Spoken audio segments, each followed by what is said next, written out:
आप देख रहे हैं मेट्रो दिनांक टीवी न्यूज। आइए देखते हैं आज की खास खबर। दिंडोशी विधानसभा, क्या निर्दलीय उम्मीदवार रुपेश कदम की चुनावी टक्कर में शिवसेना उद्धव ठाकरे गुट और शिवसेना शिंदे गुट का दांव खतरे में? मुंबई महाराष्ट्र विधानसभा चुनाव 2024 का बिगुल बज चुका है और मुंबई के दिंडोशी विधानसभा क्षेत्र में चुनावी माहौल पूरी तरह से गरमाया हुआ है। सभी पार्टियों ने अपने अपने उम्मीदवार मैदान में उतार दिए हैं, मगर दिंडोशी में इस बार शिवसेना उद्धव ठाकरे गुट और शिवसेना शिंदे गुट के बीच बड़ी टक्कर के बीच एक तीसरी ताकत ने भी अपनी जगह बना ली है।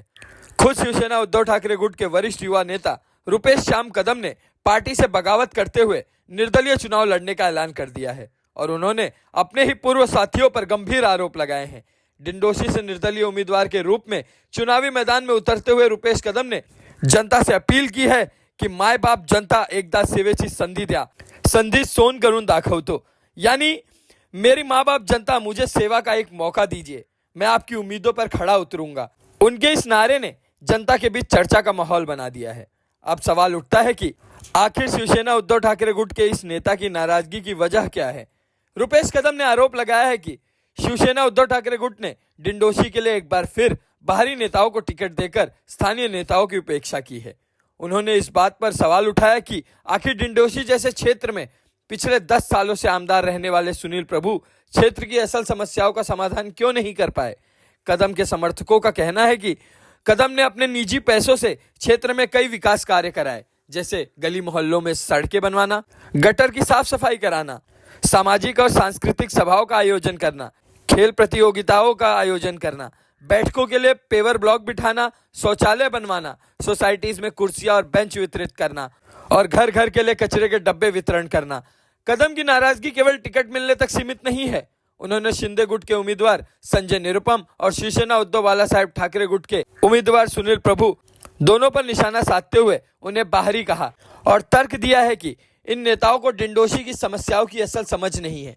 कदम का मानना है कि शिवसेना उद्धव बाला साहेब ठाकरे गुट के नेता के तौर पर उन्होंने 2014 और 2019 में आदित्य ठाकरे जी के आदेश पर सुनील प्रभु के लिए प्रचार किया था, मगर अब वे उनकी कार्यशैली से पूरी तरह से असंतुष्ट हैं। हम अपने दर्शकों को याद दिला दें कि बोरीवली विधानसभा में भी इसी तरह का घटनाक्रम देखने को मिला, जहां भाजपा के वरिष्ठ नेता एवं पूर्व सांसद गोपाल शेट्टी को पार्टी टिकट न मिलने पर जनता के आग्रह पर उन्होंने निर्दलीय चुनाव लड़ने का ऐलान किया। इसी तरह रुपेश कदम का भी कहना है कि अगर वे केवल वोट काटने के लिए मैदान में होते तो पहले ही शिंदे गुट में शामिल हो जाते। उन्होंने कहा कि अगर मेरा मकसद केवल सत्ता पाना होता तो मुझे भी शिंदे गुट में जाकर टिकट मिल सकता था। कदम ने स्पष्ट किया कि उनके कुछ विरोधी उन्हें बागी का टैग दे रहे हैं, तो इसके जवाब में उन्होंने कहा कि मैंने मेरे नेता श्रद्धेय बाला साहेब ठाकरे, उद्धव साहब ठाकरे, आदित्य ठाकरे भी मुझे कभी गलत नहीं कहेंगे, क्योंकि मैंने जनता की समस्याओं को हल करने के उद्देश्य से चुनाव में उतरा हूं, ना कि सत्ता की लालच में। अब सवाल यही है कि क्या वाकई रुपेश कदम अपने दम पर शिवसेना उद्धव बाला साहेब ठाकरे गुट और शिवसेना शिंदे गुट दोनों गुटों को मात देने में क्या कामयाब होंगे? दिंडोशी के स्थानीय लोग कदम को अपने क्षेत्र का बेटा मानते हैं और उनकी रैलियों में युवाओं की भारी भीड़ देखने को मिल रही है। उनकी रैलियों में हजारों की संख्या में स्थानीय लोग भी शामिल हो रहे हैं और उन्हें अपना बेटा कहकर संबोधित कर रहे हैं। जैसा कि रुपेश कदम ने दोनों प्रत्याशी को बाहरी कहा, तो क्या दिंडोशी की जनता बाहरी नेताओं को नजरअंदाज करके क्या इस बार अपने घर के बेटे को एक मौका देने का मन बना रही है, या फिर यह सीट किसी शिवसेना के गुट की झोली में जाएगी? यह देखना दिलचस्प होगा कि इस चुनाव में दिंडोशी की जनता किसे अपना प्रतिनिधि चुनती है। अब आइए देखते हैं मेट्रो दिनांक टीवी न्यूज पर निर्दलीय उम्मीदवार रुपेश कदम से बातचीत के दौरान उन्होंने क्या कुछ कहा इस रिपोर्ट में। जैसा कि मैं बताना चाहता हूं कि इस समय महाराष्ट्र के कोने कोने में चुनावी बिगुल बज चुका है और सभी पार्टी के नेताओं ने अपने अपने उम्मीदवार चुनावी अखाड़े में उतार चुके हैं। ठीक उसी प्रकार से दिंडोशी विधानसभा क्षेत्र आता है, जहां पे 10 वर्षों से लगातार सुनील प्रभु आमदार अब चुनावी में तीसरी बार उतरे हैं और उनके साथ आज शिवसेना उद्धव गुट और उसके सामने शिवसेना शिंदे गुट, दो गुट में जम के लड़ाई है। यहां तक आपको मैं बताना चाहता हूं कि शिवसेना के भी बागी, शिंदे गुट के भी कई चुनावी मैदान में हैं और उद्धव गुट के भी हैं और इसके अलावा अन्य पार्टी जैसे आरपीआई है, समाजवादी पार्टी है और अन्य लोग भी कुल मिला के 42 लोग चुनावी फार्म भरे। मैं आपको बताना चाहता हूं कि 11 लोगों की लापरवाही की वजह से 11 लोगों का फार्म रद्द हो चुका है। अब 31 लोग बचे हैं, जिसमें सभी निर्दलीय उम्मीदवारों में एक नाम जो आता है, जो हमारे सामने यूबीटी के युवा नेता के रूप में माने जाते हैं, रुपेश कदम जी, जो कि चुनावी मैदान में सबसे ताकतवर इस समय चर्चित है। मैं उनके पास आज उनका बाइट लेने के लिए आया हूं। रुपेश कदम जी, मैं मेट्रो दिनांक परिवार की तरफ से आपका हार्दिक स्वागत करता हूं। क्या लक्ष्य लेकर के आप चुनावी मैदान में उतरे हैं? सबसे पहले मेट्रो दिनांक की तरफ से मैं आपके सभी प्रेक्षकों को दीपावली की हार्दिक शुभकामनाएं देता हूँ। आपको भी दीपावली की शुभकामनाएं देता हूँ। देखिए, मैं निर्दलीय खड़ा हूँ, ऐसा मैंने कभी सपने में भी नहीं सोचा था कि मुझे ऐसा कदम उठाना पड़ेगा। लेकिन क्या होता है, जब हम सामाजिक कार्य करते हैं, हम पॉलिटिकल पार्टी से विचारधारा पे चलते हैं, तो वो करते करते कभी कभी हम जिस समाज से बड़े हुए, जिस समाज के लिए हम राजनीति में आए, उसके लिए अगर कुछ काम करना है और उनका अगर काम होता ही नहीं रहेगा, तो ऐसा कुछ कदम उठाना पड़ता है। उस तरह से मैंने ये कदम उठाया है। मैंने जो भी कदम उठाया है वो सिर्फ मेरे कुरार की जनता और दिल्डोशी की जनता, उनको एक अच्छे तरीके से जो भी एक विधायक दे सके, एक गवर्नमेंट की तरफ से जो भी सुविधा मिलनी चाहिए, वो अगर उनकी तरफ वो नहीं पहुंचती रही, तो वो पहुंचाने का एक जरिया बनने के लिए मैंने ये फॉर्म भरा। तो ठीक उसी प्रकार से हो गया जिस तरह से कि बोरीवली विधानसभा में इस समय भारतीय जनता पार्टी के दिग्गज पूर्व सांसद गोपाल शेट्टी ने कहा, जब उनको टिकट नहीं मिला तो उन्होंने एक ही बात कहा कि मैं बोरीवली की जनता के हित के लिए मैं चुनावी मैदान में हूँ। जबकि मुझे 35 वर्ष तक भारतीय जनता पार्टी ने सेवा करने का मौका दिया, मुझे कोई अब चुनाव लड़ने की इच्छा नहीं थी, मगर आज मैं पार्टी की प्रतिष्ठा बचाने के लिए और जनता की सेवा, उनकी आवाज़ बुलंद करने के लिए, जिस तरह से खुले आम चीज हरण हो रहा था और सब लोग देख रहे थे, ऐसा जनता का आरोप था और जनता ने मुझे दबाव बनाया, मुझसे कहा आप हमारे दिग्गज नेता, आपके साथ उनके कार्यकर्ताओं ने, और ठीक उसी प्रकार से आपने भी कहा है कि हमारे मन से या हमारे जो नेता थे हमारी बात नहीं सुन रहे थे, तो मैं वो बातें क्या है, वो काम क्या था जो आपके मन से नहीं हो रहा था, जिसकी वजह से आप दुखी होकर के चुनावी मैदान में आए, वो बताइए। सर देखिए, आप भी मेरे ख्याल से 25 से 30 साल से पत्रकारिता कर रहे हैं। हाँ, कुरार के जाने वाले पत्रकार हैं। हाँ, 35 साल से। मेरी उम्र ही 37 साल।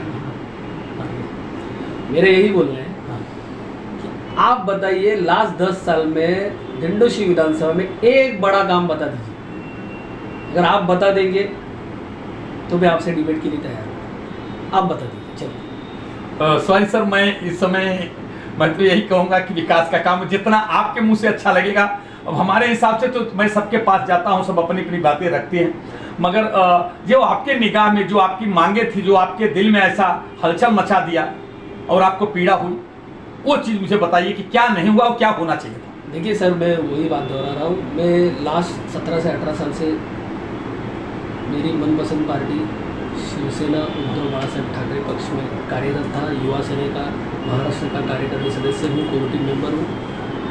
मेरा एक ही कहना था कि मैं आदित्य साहब से कंधा मिला के काम कर रहा हूँ, आज भी कर रहा था।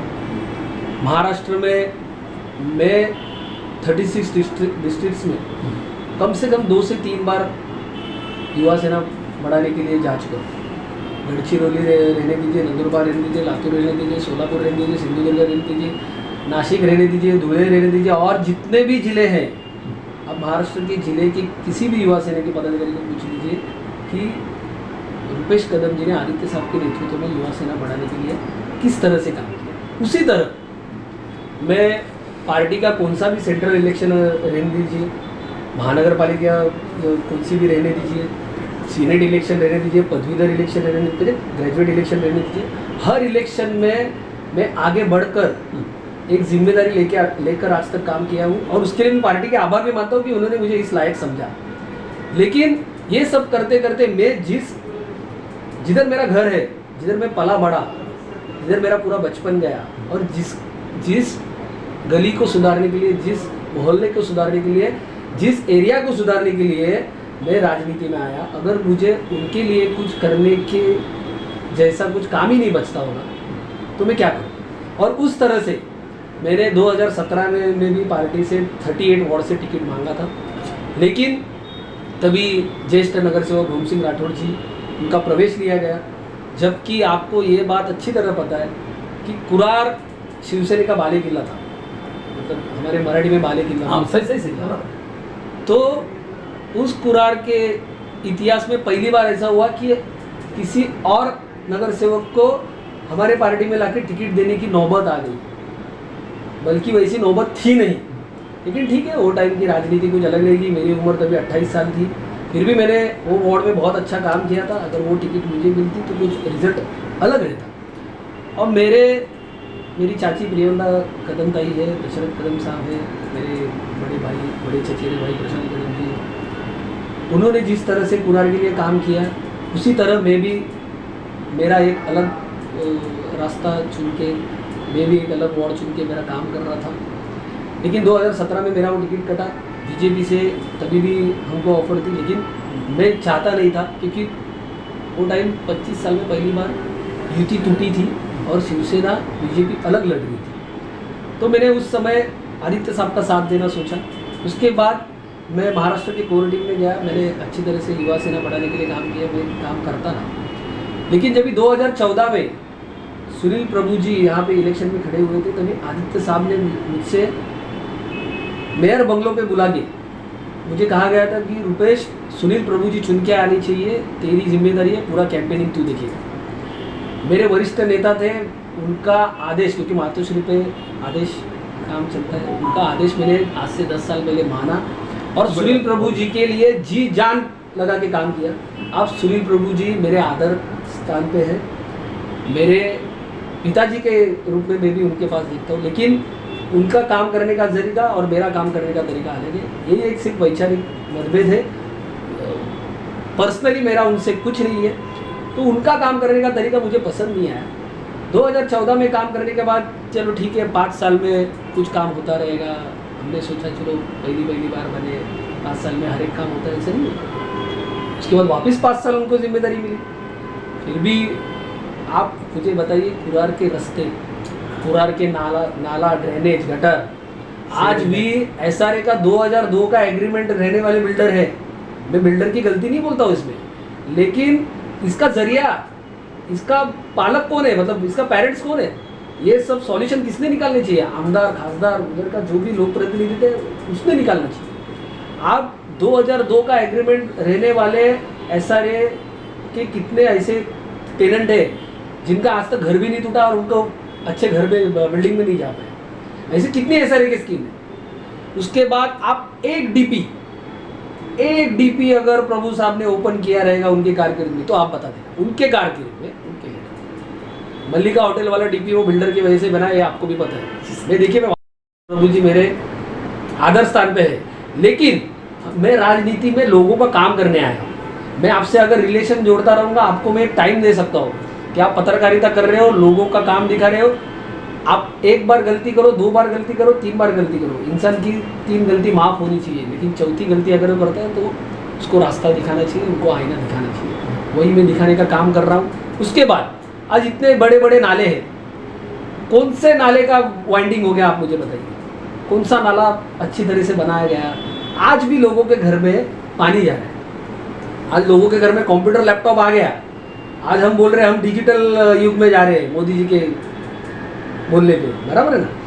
लेकिन लोगों के घर में आज भी पानी जाके उनका टीवी खराब हो रहा है, उनका लैपटॉप खराब हो रहा है, उनके फ्रिज खराब हो रहे हैं, उनको वो नुकसान में जा रहे हैं। तो हम किस युग में जी रहे हैं? ये बात हो गई। उसके बाद दिंडोशी विधानसभा का सबसे बड़ा मुद्दा है संजय गांधी राष्ट्रीय उद्यान।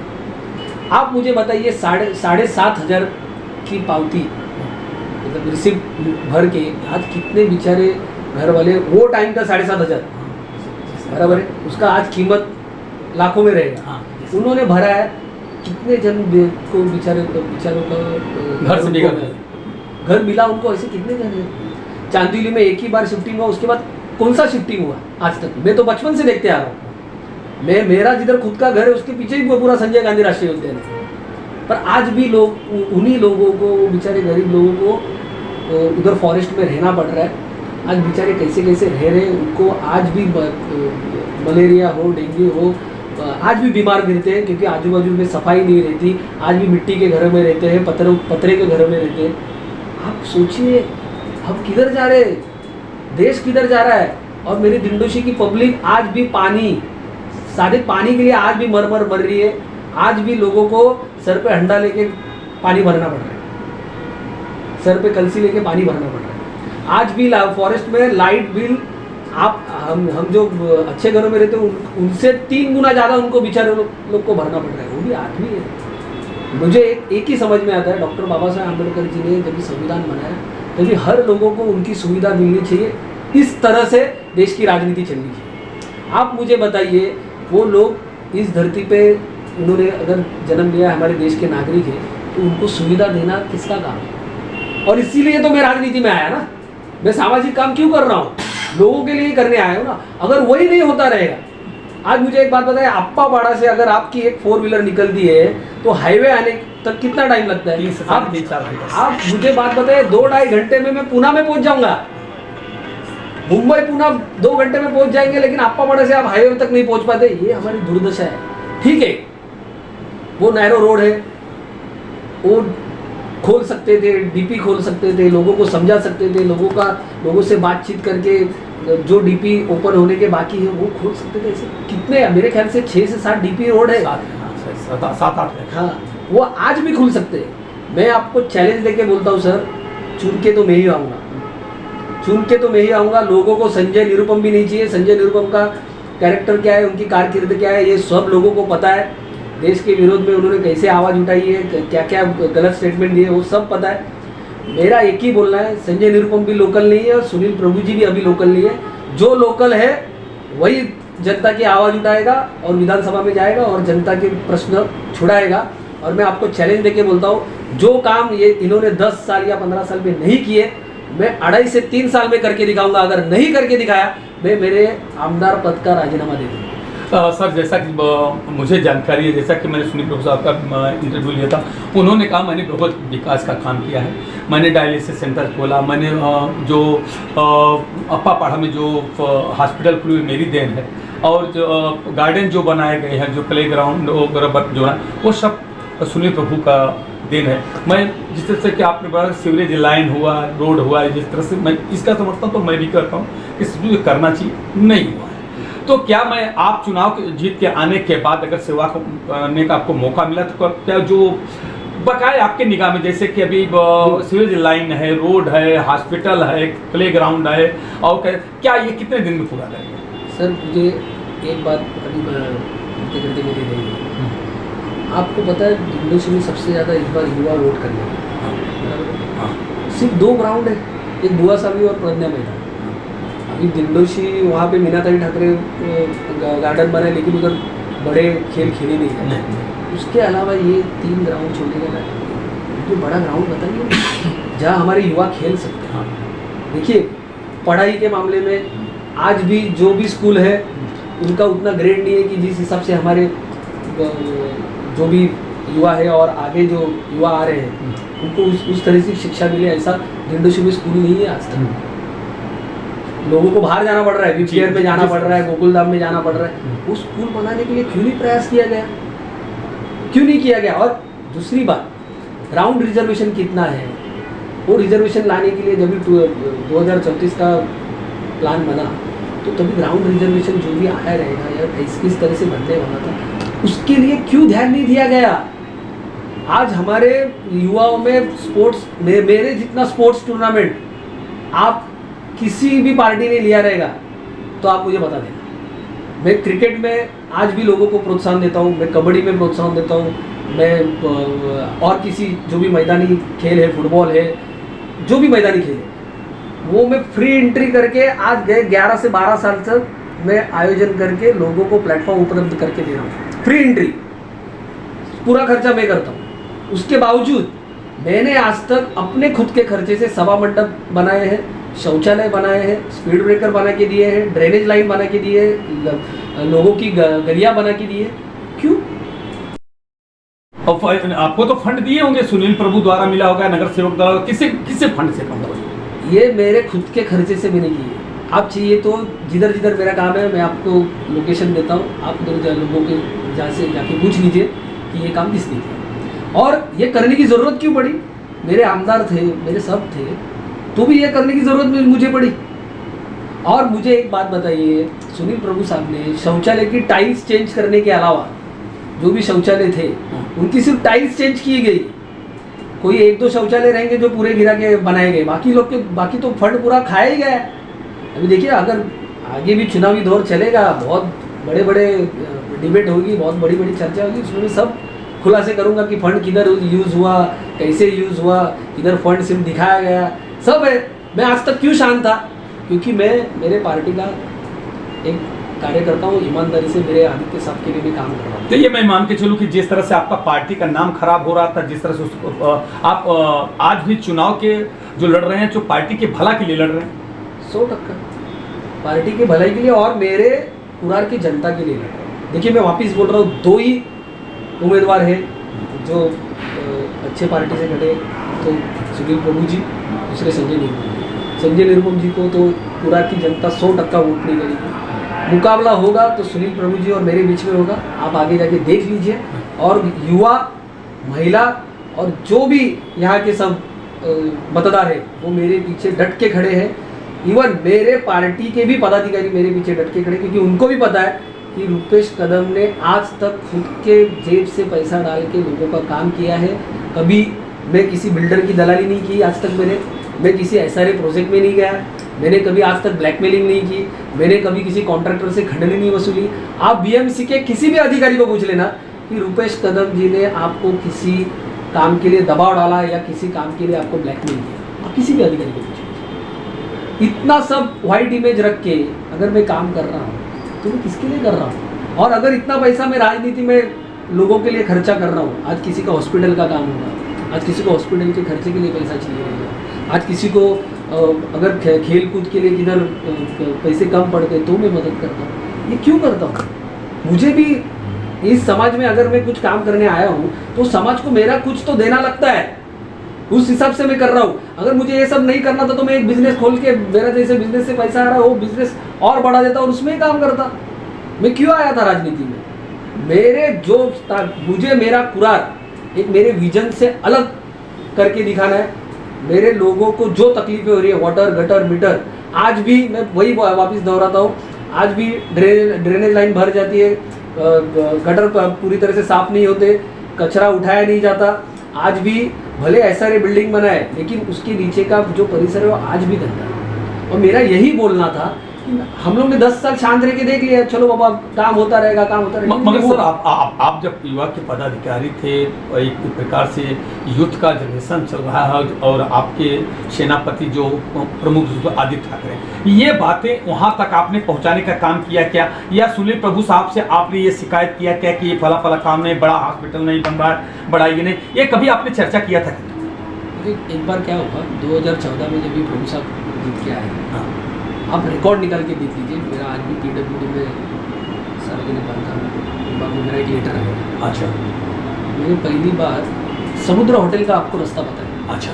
तो पहले बहुत गंदा रहता था, 2015-16 को बन के तैयार हुआ वो रास्ता। जब भी मुझे देखा गया, मैंने देखा, क्योंकि मैं युवा सेना का विधानसभा का पदाधिकारी था। अच्छा। 8 वार्ड। तो मैंने देखा हरदम उस पर कीचड़ है, हरदम पानी रहे हैं, एकदम रास्ता गंदा था। आपको ये बात अच्छी तरह से पता नहीं, आप इतने सालों से पता। सही बात है। आप मेरा रिकॉर्ड निकाल लीजिए, वो रास्ता किसने बनाया? वो रास्ता मैंने प्रभु साहब के पीछे लगा था। इस सब अपने कुरान में आने का सबसे मेन रास्ता है, ये तो आप मानते हैं। एकदम सही, बराबर। लेकिन वो कैसे दिखता है? कोई बाहर का मेहमान आए या हमारे रोज जो काम पे जाते हैं उधर से जाते हैं स्कूल के लड़के, तो कोई गिर जाता है, वो रास्ता खराब रहता है, हर दम ऊपर नीचे रहता है। खड्डे रहते हैं। तो सर ये सुधारना हमको चाहिए कि नहीं? तो उन्होंने तभी मुझे बोला नहीं मैं बात कर रहा हूँ। मैंने 3 महीना दिया उनको, 3 महीने तक मैंने उनसे फॉलो किया कि साहब आप कर रहे हैं कि नहीं कर रहे, साहब आप कर रहे हैं। चौथे महीने मैंने PWD को अंधेरी में लेटर दिया और उनको लेटर में एक ही धमकी दी कि अगर वो रास्ते का टेंडर निकाल के अगर तुमने काम चालू नहीं किया 7 दिन के अंदर तो पूरा मुंबई अहमदाबाद हाईवे में बंद कर दूंगा। और देखिए सर मुझ में इतनी ताकत थी, आप मेरी रैली देख लेना, मैं रैली में कम से कम 600-700 युवा थे, मैंने एक भी एडवर्टाइज नहीं की थी। तो मैंने उनको धमकी दी कि अगर ये रास्ते का टेंडर 7 दिन के अंदर आप बना के ये रास्ता अगर नहीं चालू करते हो काम तो मैं पूरा मुंबई अहमदाबाद हाईवे बंद कर दूंगा। और मैंने उधर किया, आंदोलन किया। उसके बाद वो अधिकारी डर गए, वो गए खासदार गजानन कीर्तिकर जी के पास। तभी कीर्तिकर साहब अभी वो हमारे ग्रैंड फादर के बोलते ना उनके लेवल पे थे। तो उन्होंने मुझे डांट के बुलाया, वो सब अधिकारी आए, तू पहले ऑफिस में आ जा। तो मैं ऑफिस में गया तो उनको भी मैंने ये सब बात सामने रखी, उनको बात जम गई। उन्होंने बोला वो बराबर तो कर रहा है, अगर रास्ता इतना खराब है तो तुम बना क्यों नहीं रहे हो? नहीं हम लोग अभी डांबर का बना के देते, एस्पाल्ट का बना के देते और बाद में RCC का करते। तो मैंने कीर्तिकर साहब के सामने उनको डांटा, अगर आपको करना है तो RCC ही होगा, मुझे दूसरा रोड नहीं चलेगा। तो उन्होंने तभी मुझे वचन दिया। उसके 15 दिन में उसका टेंडर निकला। अतुल भातखळकर जी ने भी मुझे विरोध किया था तभी, अरे ये तो हमारे कॉन्स्टिट्यूंसी में आता है। तो बोला सर पर हमारी 80% पब्लिक उधर से जाती है, आपके कॉन्स्टिट्यूंसी में आता हो उधर गोपाल शेट्टी खासदार रहते रहेंगे, लेकिन वो 80% पब्लिक हमारी वहाँ से जाती है, मुझे वो रास्ता करना है। तो वो रास्ता करने लिया 1 महीने के अंदर, 1 महीना लगा वो रास्ता बनाने के लिए। मैंने खुद खड़े रह के वो रास्ता बना के लिया। लोगों को तकलीफ हो रहा था, 1 महीने तक लोगों को पूरा घूम के आना पड़ता था, तभी टाइम्स ऑफ इंडिया का वो रास्ता खुला नहीं था पूरा। उसके बाद वो रास्ता बना, वो तभी बना है और आज की तारीख है वो रास्ता वैसे के वैसा है, आंखों देखा हाल है। अगर मैं झूठ बोलता रहूंगा नहीं आप जाके देखिए सर। अच्छा सर, ठीक उसी प्रकार से जैसे आपने इस मुद्दा दिया, आज कई महीनों से हम तो सालों से भीमनगर और जो शिवाजी चौक की जहाँ पे शिवाजी महाराज की मूर्ति पर आज वो नरकी जी वहाँ पे पूरा मल मूत्र ऐसा भरा कि वहाँ पे कोई लोखंड वाला से आता है कि कितनी बार शिकायत किया गया। यहाँ तक कि मैं आपको एक बताना चाहता हूँ कि वहाँ के पूर्व अभिनगर सेवक आत्माराम चाचे ने भी एक लेटर दिया, जो मैंने उनके ऊपर रिपोर्ट लिखा था। तो उन्होंने कहा मैंने लेटर दिया मगर सुनवाई नहीं हुई। क्या अगर भगवान ने किया, अगर आपको सफलता मिली तो क्या ठीक उसी प्रकार से सेम ऐसी स्थिति है कि लोग गिरते हैं नरक में, वहीं पे रिक्शा स्टैंड है और पूरा लोखंड वाले से गांधीनगर से सर्कल ऐसे चौरस्ता है, तो वो भी वही स्थिति है। क्या उसका सुधार होगा क्या? सर ये तो आपने बहुत छोटा काम बोल दिया, ये काम करने के लिए मुझे 1 महीना भी नहीं लगेगा। मैं जब विधायक रहूँगा ना तो ये सब काम करने के लिए मुझे 1 महीना भी नहीं लगेगा। क्यों बताता हूँ? क्योंकि मैं दिल से चाहता हूँ कि लोगों का काम होना चाहिए। लोग टैक्स पे कर रहे हैं, अगर उनका टैक्स अच्छे जगह पे जा रहा है और उनको अगर सुविधा नहीं मिली तो हम राजनीति में रह के विधायक होके या कॉर्पोरेटर होके हम क्या कर लेंगे? हम जरिया है लोगों का कि बाबा लोग अगर टैक्स पे करते हैं तो उनको उस हिसाब से सुविधा मिल रही है या नहीं मिल रही है।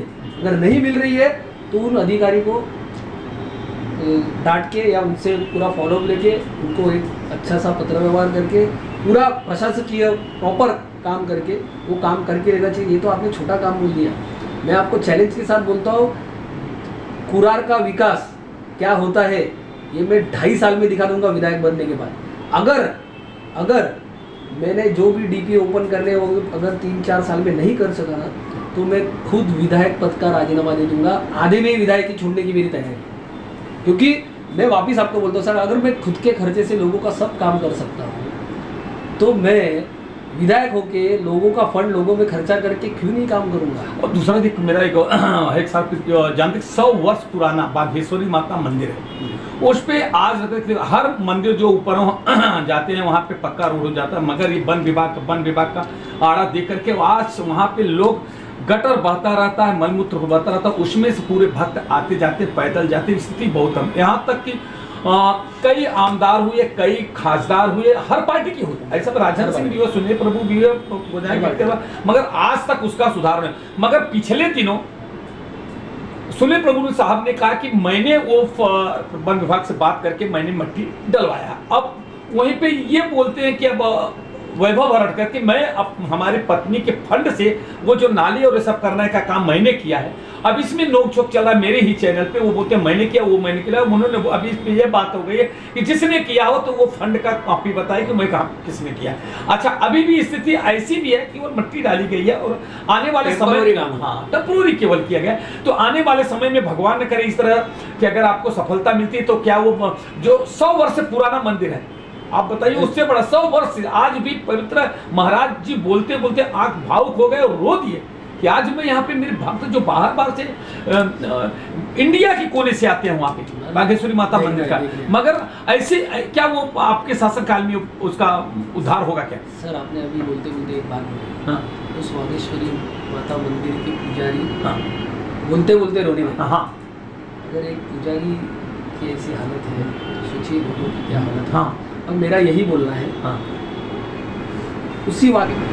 उसी वागेश्वरी माता के आशीर्वाद से मैं इस साल ये चुनाव जीतूंगा और उनके सेवा में जो हो सके मेरे से, देखिए ऐसा काम करके दिखाऊंगा कि आप जो बोल रहे हैं ना कि भक्त बाहर से आते हैं, वो भक्त सब नाम निकालेंगे और हमारे कुरार का भी नाम होगा और वागेश्वरी माता का भी नाम होगा।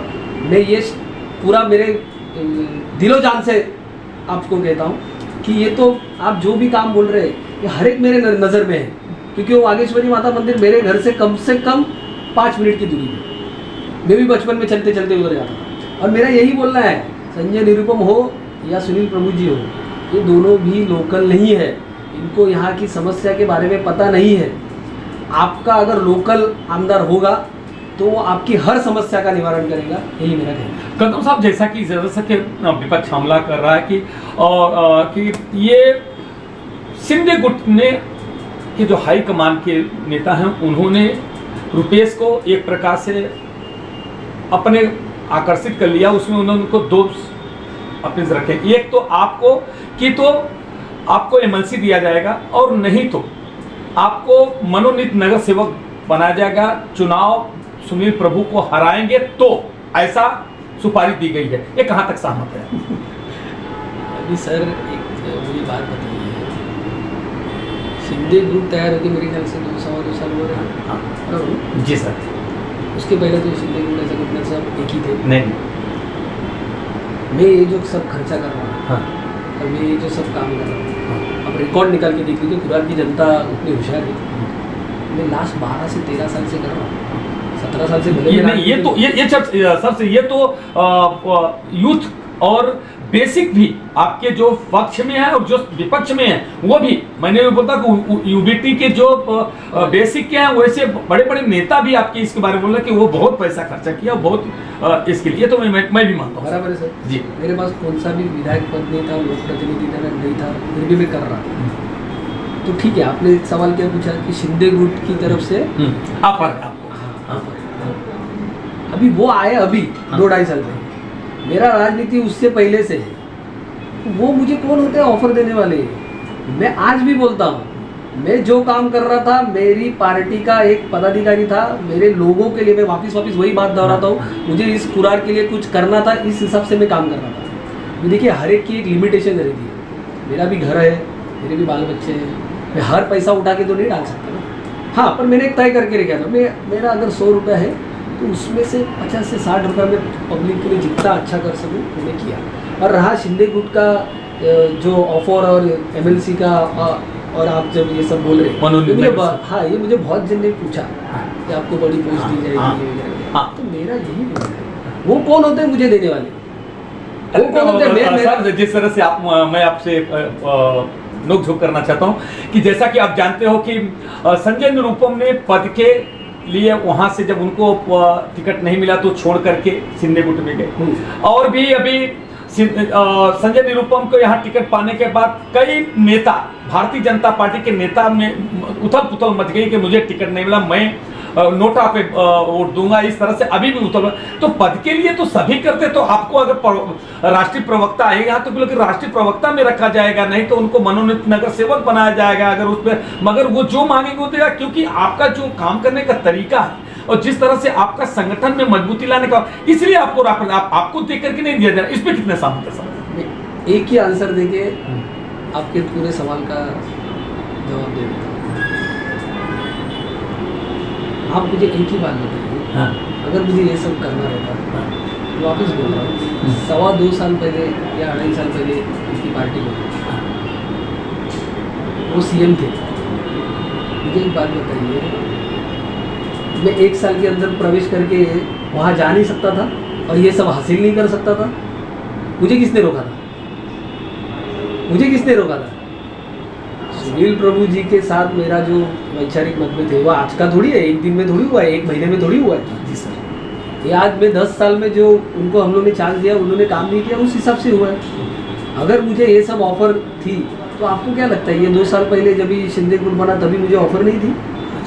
तभी मुझे कुछ बताया नहीं गया? तभी भी कुछ तो हुआ रहेगा ना तभी। तो आज मैं ये सब ऑफर लेके मैं अपक्ष क्यों खड़ा हूँ? मैं उनके पार्टी से खड़ा हो जाता था। इतनी अगर मेरी ताकत है, अगर आप बोल रहे हैं तो नहीं तो सर मैं इसको मैं समर्थन करता, क्योंकि जब बहुत से नगर सेवक आपके यहाँ से गए हैं और यही सब करके कि नहीं मैं नगर सेवक के लिए मुझे टिकट चाहिए, मैं विधायक हूँ मुझे विधायक के लिए टिकट, ये सब सौदा जैसा होकर के गया है। और कई लोग गए भी हैं और सभी आज भी गए। आज भी देखो कितने निर्दलीय फॉर्म भर दिए, मैं बोले नहीं मुझे ऑफर में दिया था उस समय कार्यक्रम में, ये मैं जहाँ तक आप बोलते हैं मैं उसका समर्थन करता हूँ। तो मेरा एक ही बोलना, इस पे एक ही आंसर है। 1 साल पहले या 1.5 साल पहले क्या मुझे ऑफर नहीं दी गई रहेगी क्या? तो दिया गया था, इसका मतलब। अरे वो दिया रहेगा ना, वही आप बोलेंगे तो बहुत अच्छा रहेगा। हमारे वहाँ बहुत सारे दोस्त थे, अच्छा, जो हमारे साथ में खाना खाते थे। अच्छा, ऐसे लोग गए, उन्होंने जो पार्टी से जो किया वो हमको अच्छा नहीं लगा, इसके लिए हमने सबसे संबंध रखे नहीं, बराबर है। लेकिन आपने जो सवाल पूछा है कि उन्होंने मुझे ऑफर दिया है, आप एमएलसी लोगे, आप कॉर्पोरेटर बन जाओगे, आप टेंशन मत लो, हम सब, ये जो आपका सवाल है उस पर बोल रहा हूँ। जी जी जी सर। तो ये मैं 1 साल पहले ही स्वीकार के चला जाता और आज शिंदे गुट से टिकट ले लेता, अगर इतनी बात रहती तो। नहीं देते थे तो। अच्छा, लास्ट मेरा ये क्वेश्चन और है कि अभी मैं मानता हूँ मनोबल चल रही है, आपको लोग मनाने की कोशिश कर रहे हैं। अगर आप अभी हाई कमान का, जैसे आदित्य ठाकरे साहब है, उद्धव ठाकरे साहब का इस तरह से आपको आदेश आएगा तो क्या आप डिजॉल्व करेंगे या आप चुनाव पीछे हट जाएंगे और चुनाव लड़ेंगे कि नहीं लड़ेंगे? देखिए, आज सुबह से मैं कम से कम 6 से 7 पत्रकारों को ये जवाब दे चुका हूँ। मेरा एक ही बोलना है, आदित्य साहब से, उद्धव साहब से और बाला साहब से ही मैंने सीखा है, अगर लोगों का काम नहीं होता रहेगा तो तुमको आवाज़ उठानी है, और वो जब भी आवाज़ उठाई जाएगी तभी तुमको कोई रोकेगा नहीं। और मुझे पता है, मुझे आदित्य ठाकरे साहब नहीं रोकेंगे, ये मुझे पूरी तरह पता है। मैं आज भी उनका रिस्पेक्ट करता हूँ, करता रहूँगा। मेरे वो नेता है, वो आगे भी रहेंगे। लेकिन मैं कुछ भी हो जाए मैं अपना पर्चा वापस नहीं लूँगा। देखिए, मैं आज जो मैं तरह से मैंने क्रॉस क्वेश्चन कर मैं धन्यवाद देना चाहता हूँ और उनके उज्जवल भविष्य की कामना करता हूँ रुपेश कदम जी साहब को। जैसे कि मैंने नोक झोंक से जो क्रॉस भी क्वेश्चन बहुत तरह से मैंने किया और उनसे ये सवाल किया कि क्या जिस तरह से आने वाले समय में, जिस तरह से अभी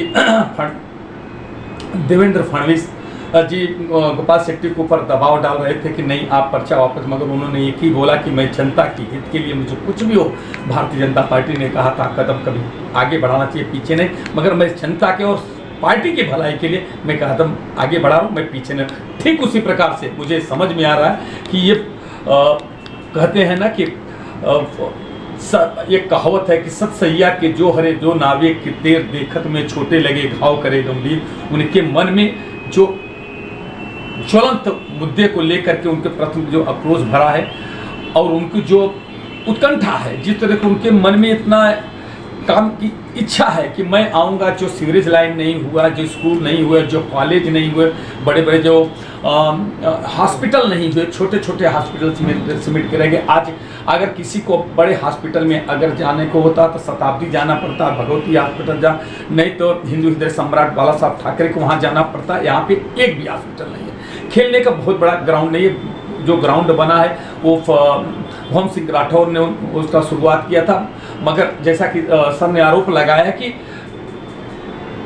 सुनील प्रभु के शासनकाल में कोई भी ऐसा गार्डन और कोई ऐसा काम नहीं है जिससे कि मैं उनको, मेरे आदर्श हैं, जैसा कि हमारी भारतीय संस्कृति है कि हम एक छोटे को बड़े को सम्मान देते हैं, वो सम्मान भी जरा सा कभी उन्होंने नहीं रखी है। उनको अपना मार्गदर्शक मानते हैं, उनको अपना वरिष्ठ मानते हैं, उनको उन्होंने हर ढंग से ये कहा कि मैं उनको आज भी सम्मान करता हूँ और कल भी करूँगा, चाहे मैं जीतूँ या हारूँ या उसका रिजल्ट कुछ भी आ गए। मगर जो मैंने जो सीखा है, हिंदू हृदय बाला साहब ठाकरे ने कहा था कि मैंने कि 80% सेवा और 20% राजनीति करने का, ठीक वही स्टाइल पे उन्होंने तो बताया नहीं, मगर मैं समझ में आ गया कि 20% केवल वो राजनीति करते हैं और 80% उनके प्रति जो सेवा और भाव है, उनको जो जिसको लेकर के उनको मन में बहुत ग्लानि है कि ये काम मेरे आमदार नहीं हुआ। और जबकि सुनील प्रभु साहब भी बोलते हैं कि मैंने विकास का काम बहुत किया है, मैंने डायलिसिस का काम किया और रोडों का काम किया, मगर जिस तरह से कि रुपेश कदम जी बता रहे हैं उनके हिसाब से ये आज, ये तो मैं भी मानता हूं कि चाहे उसमें किसी की लापरवाही हो, सरकार को हो, चाहे, मगर मैं तो उसमें आमदार खासदार सभी हैं कि मैं ये तो मैं भी कहूँगा कि कुरार विलेज की स्थिति सबसे खराब है। 3 वर्ष पहले एक नगर सेवक की धर्म पत्नी को पेट में बच्चा रहता है और दर्द होने लगता है, ट्रैफिक इस तरह से जाम हो जाती है कि तड़पती रहती है नगर सेविका तड़पती रहती है। और मगर उसका पति फिर अपने सेना की मतलब कार्यकर्ताओं को फोन करता है, कार्यकर्ता पहुंचते हैं और जबरदस्ती गाड़ी को किधर उधर तो उधर धक्का मार मार के किसी तरह रास्ता क्लियर करके हॉस्पिटल तक पहुंचाने का काम कर। जैसा कि मैं ये बातों का मैं समर्थन करता हूं, मैं एक पत्रकार होने के नाते मैं ये कहूंगा जरूर कि आज सुबह अगर 9 बजे के पहले अगर कुरास से कोई निकल गया तो ठीक है, नहीं 9 के बाद अगर 10 से कोई बैठता है तो 3-3, 4-4 घंटा, ये केवल मात्र 1 किलोमीटर के अंदर से 1 किलोमीटर अगर अप्पा पाड़ा से, गांधीनगर से, भीमनगर, शिवाजी नगर से होते अगर हाईवे तक पहुंचना, मात्र उसकी दूरी कम से कम ज्यादा से ज्यादा 1 किलोमीटर भी नहीं है, मगर वहाँ 3 से 4 घंटे लग जाते हैं। वहाँ पे ट्रैफिक की बहुत बड़ी समस्या है, लॉ एंड ऑर्डर की बहुत बड़ी समस्या है, लोगों की तरह से आज स्थिति है कि ऐसा डूबता रहता है, गड्ढे हैं मगर उसमें कोई शासन प्रशासन कोई ध्यान। हम तो सभी को, हम तो मुंबई महानगर पालिका को भी उसका दोषी मानता हूं, क्योंकि आज यक्ष नगर सेवक होने की वजह से आज की नगर सेवकों की नहीं सुनी जा रही। अब ये है कि जैसा कि रुपेश कदम साहब ने आरोप लगाया है कि आज आमदार तो है ना, आमदार का क्यों नहीं सुना जा रहा है। अगर आमदार का नहीं सुना रहा है, इससे साफ जाहिर होता है कि उनके काम करने की इच्छा शक्ति खत्म हो गई, वो काम करना नहीं चाहते। इस तरह से मेरा आरोप है। मेरा मनभेद नहीं है, मेरा मतभेद जरूर है, ऐसा उन्होंने आरोप लगाया। मैं उनको शुभेच्छा देता हूं और इसका जरूर मैं कहूंगा कि इसकी बात को मैं जरूर इस बात को लेकर के आज के तीसरी बार उम्मीदवार जो सुनील प्रभु साहब है, इस पर जरूर मैं चर्चा करूंगा और उनसे जानने की कोशिश करूंगा कि आप क्या काम किए हैं और क्या नहीं किए, इस पर देखिए। इस तरह से मेरे बातचीत के दौरान रुपेश कदम ने जो आरोप लगाया वो कहां तक सही है, कहां तक। अब तो एक ही बात है, चुनावी मैदान में जैसा कि मैंने एक बात और भी कहा है कि आपको चुनावी मैदान में अगर आपको दबाव आता है या किसी कारण आपको अखाड़े से बाहर जाएंगे क्या, मगर उन्होंने कह दिया, सही कह दिया, नहीं मुझे जाना ही नहीं है। और एक सबसे बड़ी बात, मैंने जो सामने से कैमरे पे नहीं पीछे से कुछ लोगों ने आरोप लगाया था कि उन्हें एमएलसी और प्रवक्ता और नगर सेवक पद की ऑफर दी जा रही है शिंदे गुट से, और बीजेपी से राष्ट्रीय प्रवक्ता की ऑफर दी जा रही है। मगर उन्होंने तीनों चीज का खंडन किया कि अगर मुझे जाना होता तो मैं उसी समय जाता और उस समय तो मुझे आज मैं हकदार होता और दावेदार होता और मैं आप टिकट लेकर के आता, चुनावी मैदान में रहता। नहीं, मगर मुझे उद्धव बाला साहब ठाकरे सेना से मुझे प्यार है और उस पार्टी से मुझे प्यार है, इसलिए मैं वहीं पे हूं और मैं पार्टी के हित के लिए मैं चुनावी मैदान में खड़ा हूं। उसके लिए परिणाम कुछ भी हो मैं सुनने के लिए तैयार हूं, और अगर हमारे वरिष्ठों का हमको डांट भी सुनना हो पड़ेगा तो मैं प्यार से सुन लूंगा और उसको स्वीकार कर लूंगा। अगर बाकी अब तो आने वाला वक्त ही बताएगा भगवान किसको सफल देता है, किसके जो चुनाव के दौरान में किसके सर पे ताज बनता है, सुनील प्रभु, संजय निरुपम या रुपेश कदम, ये तो आने वाला वक्त बताएगा। जय हिंद, जय महाराष्ट्र।